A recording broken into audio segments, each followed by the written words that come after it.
হরে কৃষ্ণ কৃষ্ণ কৃষ্ণ হরে হরে, হরে রাম রাম রাম হরে হরে।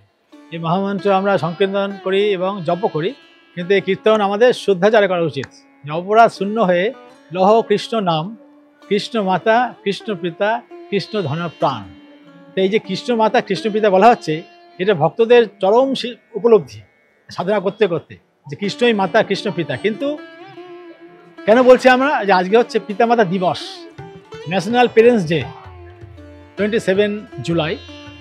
তো পিতামাতার যে ভালোবাসা, তার যে আত্মত্যাগ, আমাদের জন্মের আগের শুরু মানে আগের থেকে শুরু করে জীবনের শেষ দিন পর্যন্ত তাদের ভালোবাসা থাকায় এটা অনস্বীকার্য। তো আজকে সেই দিন আমরা ছোটবেলা থেকে জানি, শাস্ত্রে বলেছে যে জননী জন্মভূমিষ্ঠ স্বর্গাদপি গরীয়সী, জননী পিতা মাতা হচ্ছে স্বর্গ থেকে গরীয়সী, এবং পিতা ধর্ম পিতাই পরম তপ, পিতারই প্রতিমা পণ্যে প্রিয়ন্তে সর্বদেবতা সর্বদেবতা। যে পিতা হচ্ছে সমস্ত দেবতা তুল্য। তো ওই পিতা মাতার প্রতি আমাদের সকলকেই ভক্তি করতে হয়। এমনকি আমাদের যে ইস্কনে যারা গুরুবর্গ, হ্যাঁ, শ্রীমৎ জয়প্রকাশ স্বামী গুরু মহারাজ বলুন, শ্রীমৎ ভক্তিচারু স্বামী গুরু মহারাজ বলুন, শ্রীমৎ শুভক স্বামী গুরু মহারাজ বলুন, প্রত্যেকেই তাদের পিতামাতা তাদের কাছে আসতেন, তাদের দর্শন করতেন, তাদেরকে শ্রদ্ধা করতেন।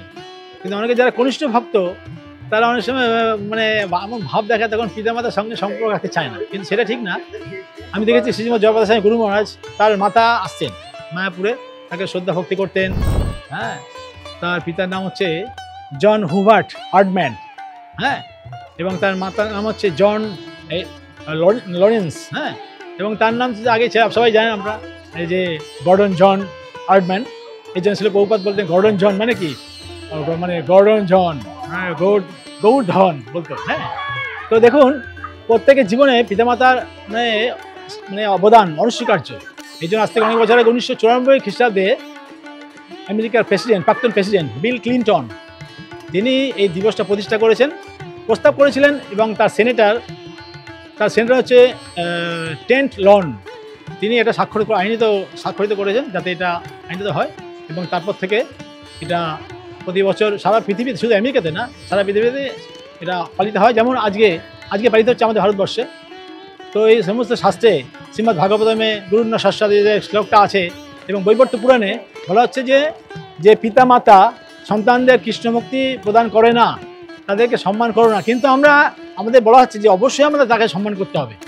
কিন্তু ওই যে আজকে বর্তমানে যে একটা চলচ্চিত্র খুব জনপ্রিয় হয়েছে, যে মহাবতার নৃসিংহ, তার যে পিতা, হ্যাঁ, হিরণ্যকশিপু, তিনি কি নিদর্শন করছেন, তিনি দেখাচ্ছেন যে পিতা কতটা নিষ্ঠুর হতে পারে।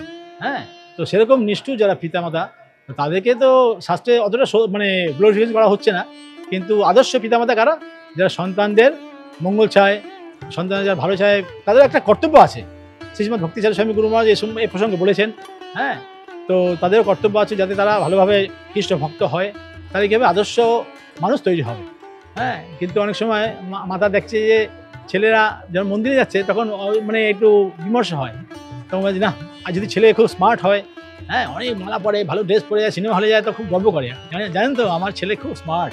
হ্যাঁ, কিন্তু ছেলে সিনেমা যাচ্ছে, ছেলে অনেক বন্ধুর সঙ্গে মেশে, কিন্তু প্রকৃতপক্ষে স্মার্ট কারা? প্রকৃত স্মার্ট যারা আদর্শ পুত্র, সেই হবে সে সমস্ত জীবের প্রতি করুণাপন্ন হবে, হ্যাঁ, সবাইকে কৃষ্ণভক্তি প্রদান করবেন, জগতের মঙ্গল করবেন। হ্যাঁ, সমাজের শৃঙ্খল যাতে বজায় থাকে সেটার দিকে সজাগ থাকবেন। এ হচ্ছে আদর্শ পুত্র বা কন্যার কর্তব্য। এবং সেটা কীভাবে হবে না, আদর্শ পিতা মাতা যখন থাকবে তখনই সে আদর্শ পুত্র এবং কন্যা থাকবে। আজকে সেই পিতামাতার দিবসে সমস্ত পিতামাতাকে আমার সশ্রদ্ধ প্রণাম জানাই। সবাই ভালো থাকবেন। হরে কৃষ্ণ, হরি বল।